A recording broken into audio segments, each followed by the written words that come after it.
Basically what this bill does, it requires a plan for first informer broadcasters by July 1st of 2016, so that during an emergency, the broadcasters may, one, have access to areas affected by an emergency for purpose of restoring, repairing, or resupplying any facility or equipment critical to the ability of a broadcaster to acquire, produce, or transmit emergency-related programming.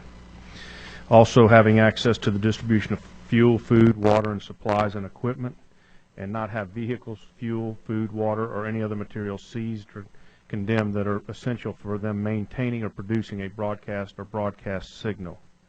This is a public safety measure that facilitates emergency broadcast and is unrelated to news gathering. So that's basically what this bill does. It's supported by the Georgia Association of Broadcasters, and then when we had our committee meeting in the Senate, Mr. Chairman, we had no opposition. So with that, I will answer questions, but I would ask for your favorable consideration of SB 381. All right, questions? Representative Atwood.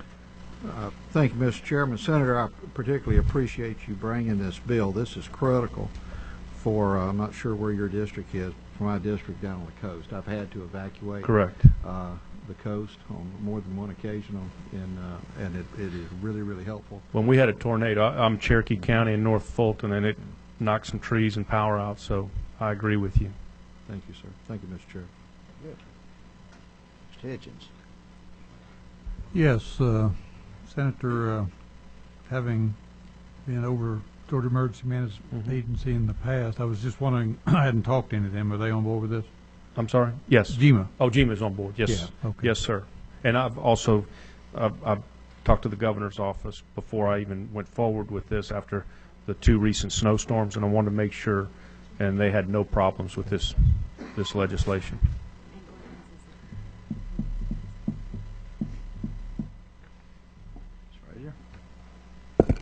Thank you, Mr. Chairman. Thank you, Senator. I'm from Augusta, Georgia, and we just had an emergency down there. And as you know, we had 2 emergencies. Not only did I have the ice storm, we had an earthquake. So how will this help me in the future, knowing that we had no knowledge of the earthquake coming? And that kind of threw us all off. So will this bill help? You know, in the future, I'm not sure about earthquakes, but I would tell you from a snowstorm, ice storm, when you know the weather's coming, this could help get the word out and provide the public information. And so that's what we're doing here, and just giving them that first responder status. It's almost like giving them a good housekeeping seal of approval, that they are in business to help the public. They've met the requirements of GEMA, and if they are available during a time of crisis, you can rely on their information. Thank you. All right. So we're talking about ice storms and earthquakes. So I guess if we saw a flock of locusts, it'd be time to get out of town then, wouldn't it? Thank you, Mr. Chairman, and for the record, next to Augusta, Clayton County was the second hardest hit area in the state of Georgia. Mr. Chairman, my question is, what posture are we in? What posture? Yeah, are we voting? We are voting. Okay, at the appropriate time, I'd like to make a We're motion. getting pretty close into the short rows of this. All right. All right. Any other questions from any of the members? I'd like to ask a question. I understand what we're doing here. Is there anything that would give these folks preferential treatment to government funds? No. We're talking about radio stations. Correct. This is private. But in a case of an emergency, so if there's rationing and such, they would be eligible for diesel fuel and the such if it's a true state of emergency, if I understand. You know, that you bring up a good point, but I will tell you that we said there was no funding from the state to do this. This was, again, a good housekeeping seal of approval that they want to be able to do it, and but I don't see anything. But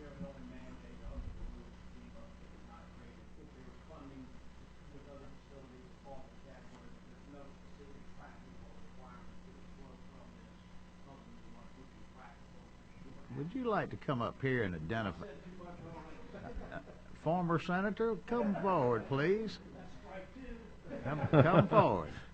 Well, if what I'm thinking, the Okay. reason I'm saying that is if there's a case of and I mean a major state of an emergency, Correct.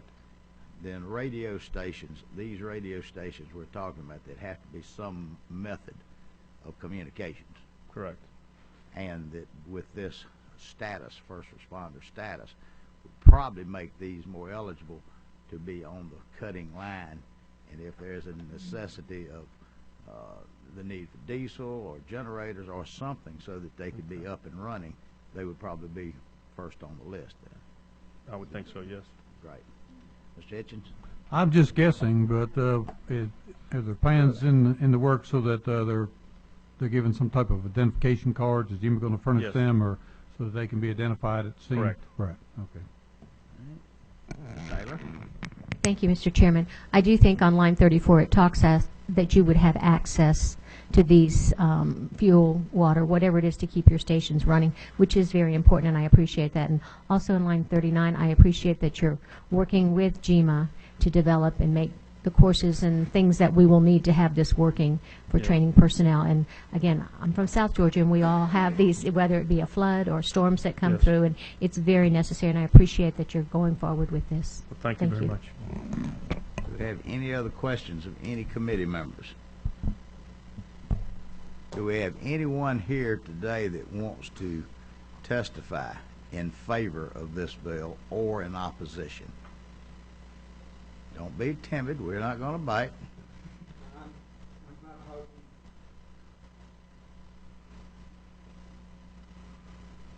I'm Bob Hutton, president of the Georgia Association of Broadcasters, and I know several of my members are neighbors of yours and friends of yours and things like that. I just wanted to first thank all of you for giving us the time and attention. The dozen lady from Augusta, I can tell you that 2 of our stations were done in the last 5 hours of generator fuel during the second night.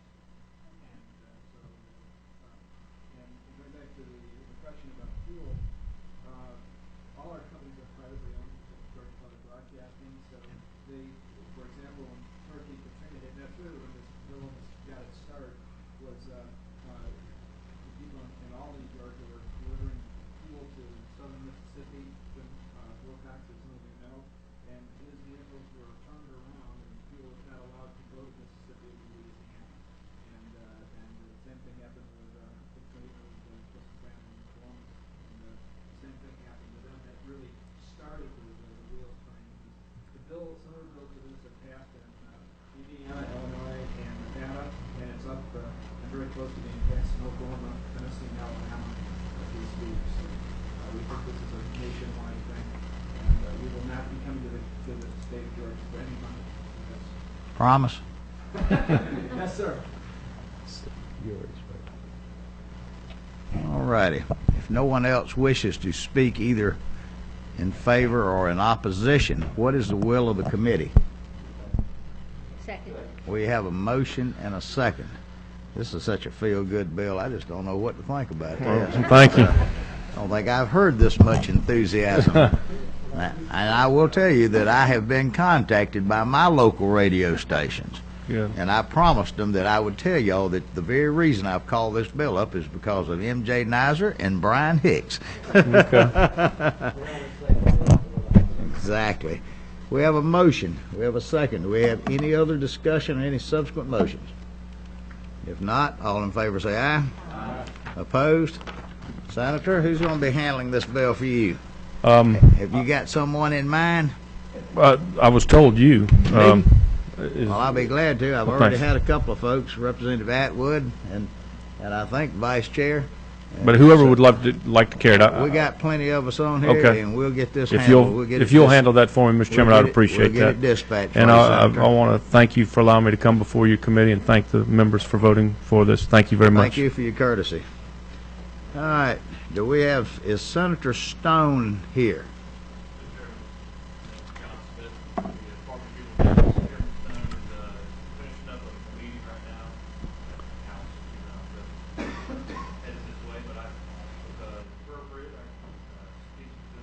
Come on up and identify yourself.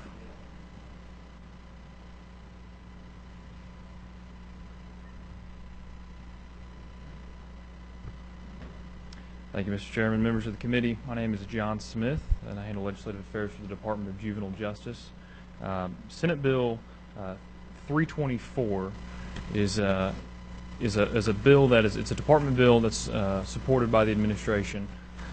Basically, what we're doing is looking to make a small change to the postcode as it relates to the Department of Juvenile Justice. We're looking to take a small portion of our probation staff. Currently, we have 600 probation staff members. Take a small portion of them and give them additional training, post-certification, and training that goes along with that. The number is 126, and that's it's defined as our high-intensity units that deal with the more high-intense teens or youth in the community. With juvenile justice reform, we're starting to make the transition of youth that would have been in secure facilities. We're now transitioning them to community services. We want to make sure that our staff members are adequately prepared and have the training and certification they need to handle the things they encounter in the field.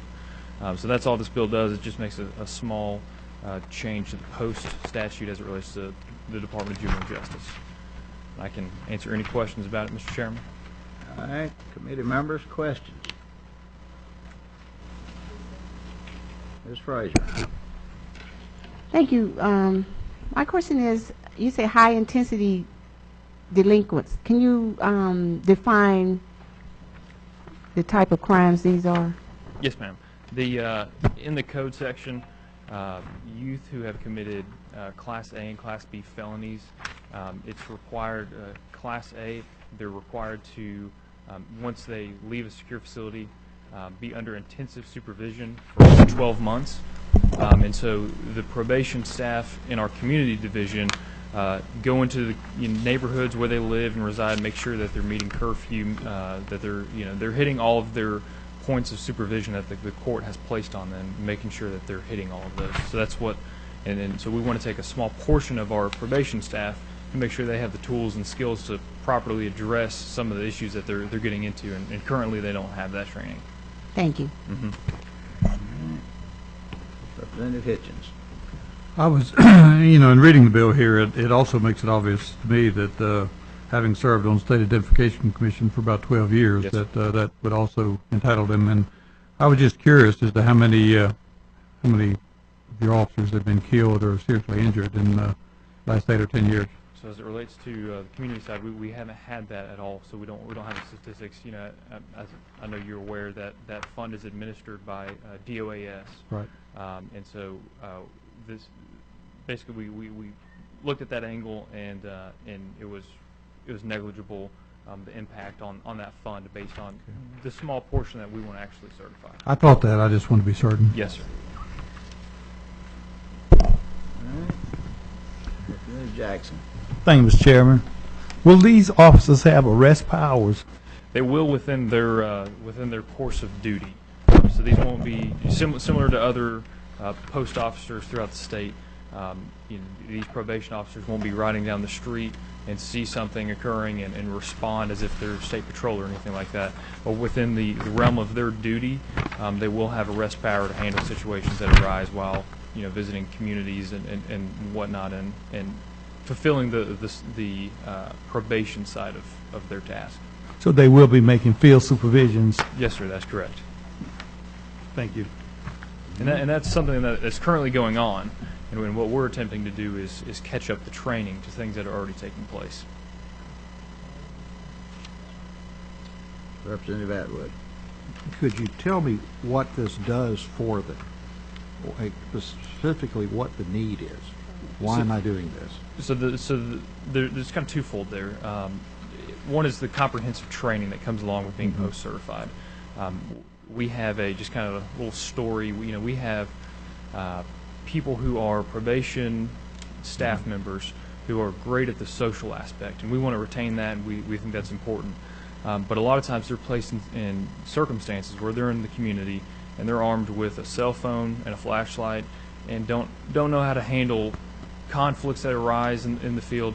So by providing a more comprehensive post-certification training similar to what DOC provides, we're going to give them the skills and the tools they need to address the situations that they do encounter in the field. Are they going to be armed as a result of? this Yes, sir. legislation? I assume they were. Yes, I just sir. want to, I don't like to assume Yeah, anything. yes, sir. Okay, so what you're doing essentially, I saw the same thing on the federal level. I saw our park rangers, for example, went from more a regulatory standpoint to more law enforcement over a protracted number of years, and they ended up morphing into the same thing. Right. I had assumed that was the case. I just wanted to be sure. Yes, sir. Thank you, sir. Vice Chair? Thank you, Mr. Chairman. My questions are on the similar line, but I would like to clarify, has the department requested this? Yes, ma'am. This is department legislation that is supported Okay. by the governor's And it office. will become mandatory training for officers in these positions? So again, we have about 600 probation staff members, and we want to take just a small portion of them and provide them with this training. So we want to take about 126 that just deal with the more intensive youth. Within that. Okay, so that was my next question, Yes, ma'am. is the cost and the number of officers that will be involved? Yes. And So 126. 26.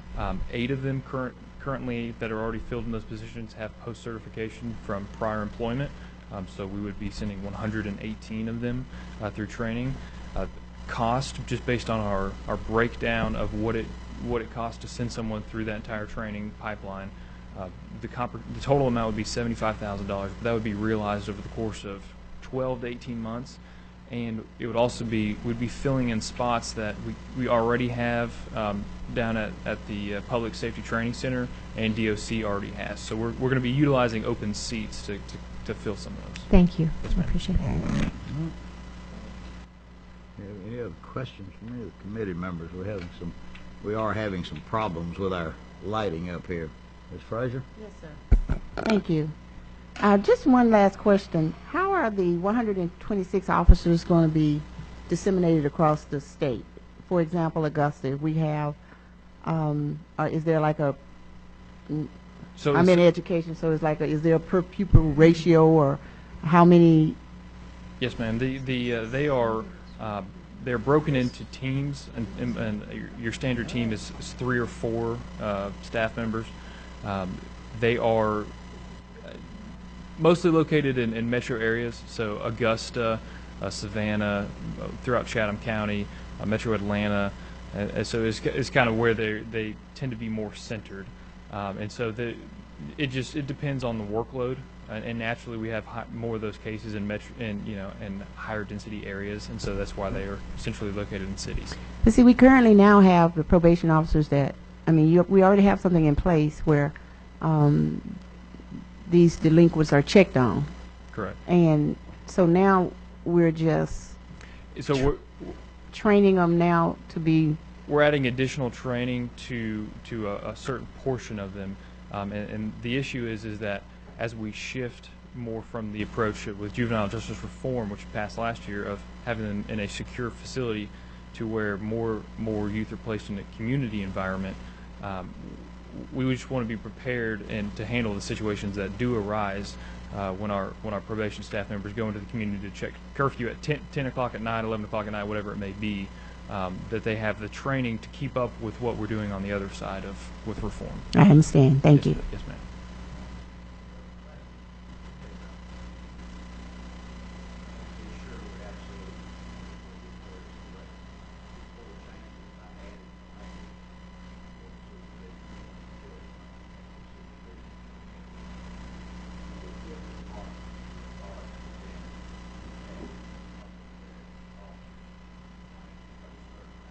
Yes, sir. And the full comprehensive training that goes into post-certification. Yes, sir.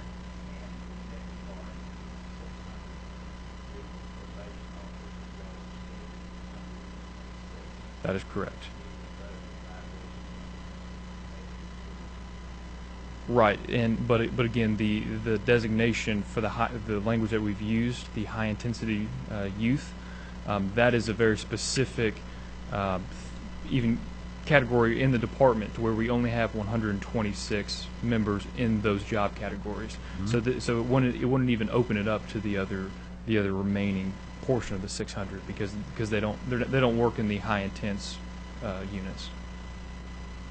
Very good. If you might step aside, Yes, Mr. Smith.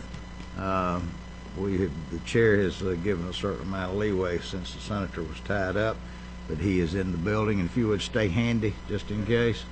Senator, if you would, I will go ahead and give you fair warning that Mr. Smith has ably presented your bill for you. Well, I don't know about that, but you know, we do like to accommodate our friends in the Senate. Thank you very much, Mr. Chairman, and I apologize for being late.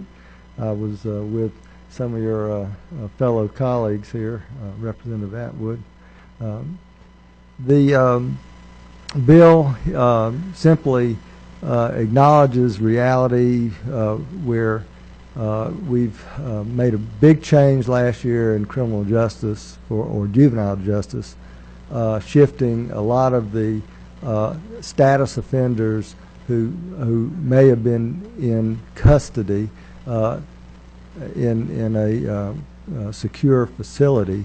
We're shifting them back in the community, and these are people, children in need of services, but they have been delinquent in some way. They've had committed some kind of status offense, and they go back in the community in neighborhoods that are not always desirable or safe for our DJJ probation supervisors to do their jobs in.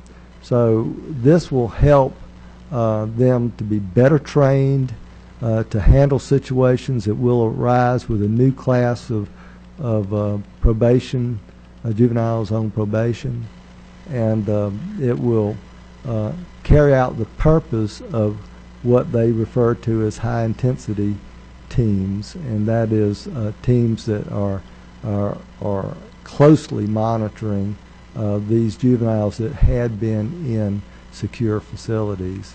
We want the juvenile justice reform to be successful. I think this is a key ingredient in helping carry that out. Okay, got any questions of the senator?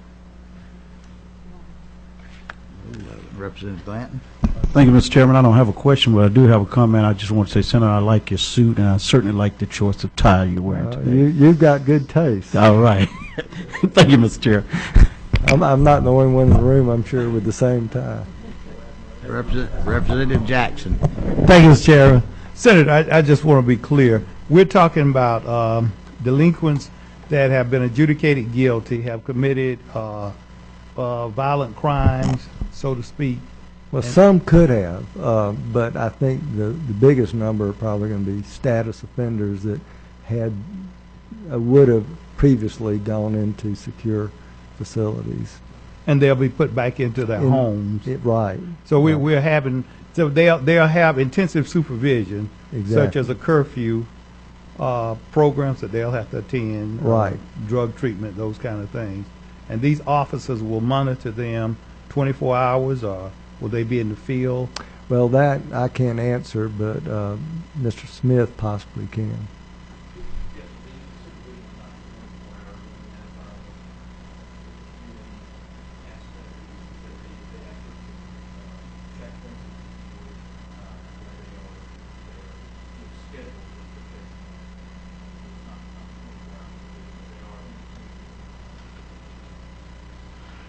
Thank you.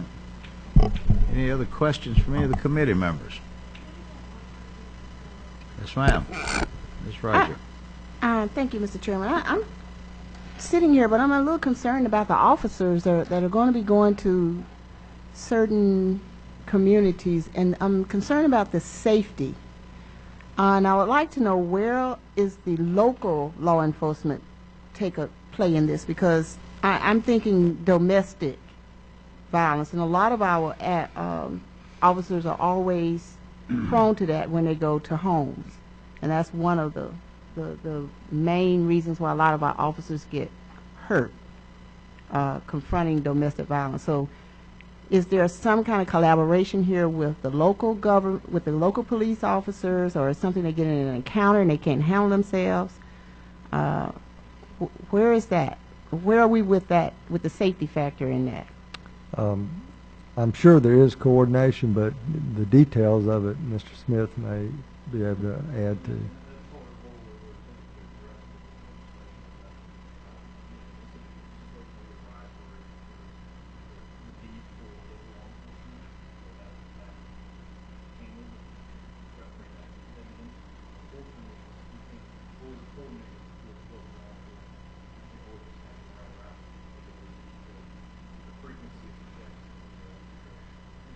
nature of supervising those people, would fall to us as far so we want to ensure that, there are times where situations occur and they'll lead to situations. So supervision isn't done because there's a situation.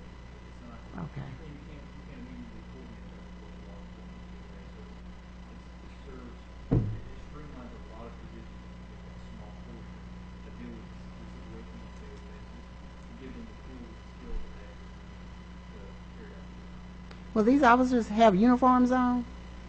They will, and that's part of that's another issue that we face is that for a lot of the staff, they're identified as law enforcement because they drive a state car with a state of Georgia tag on it, and they have a big seal on their toilet, but they're not law enforcement. So they kind of pick up the negative aspects of being identified as law enforcement in certain communities, but they don't have to do that. So we want to. That's why we want to. With legislation, bring up skills. Thank you.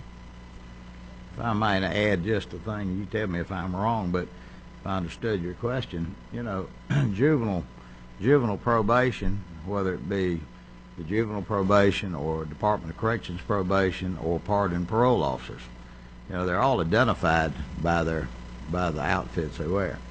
But when they are in the course of their duty, they don't call local law unless they have a concern to call local law. And in this particular case, they're wanting to take a number of their officers, 126 as they've testified, and get them post-certified. Because there are some bad folks out there, and it ain't just the neighborhoods that they're going to. A lot of times it is the juveniles themselves that are more dangerous than adults, quite frankly. And that's the reason we have concealed weapon permits for the rest of the world. Now, is there any other questions?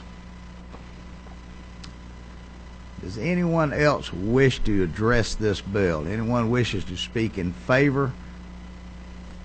Is there anyone that wishes to speak in opposition? All right. Nobody else? What's the will of the committee? We have a motion. We have a second. Further discussion? No further discussion? All in favor say aye. Opposed? The ayes have it. Senator, your bill is on the way to the Rules Committee. And good bill, by the way. And who's going to be handling your bill? Weldon? Thank you. Ladies and gentlemen of the committee, this meeting is adjourned. This might be the last meeting we have, but maybe not. Okay, I'll save it here.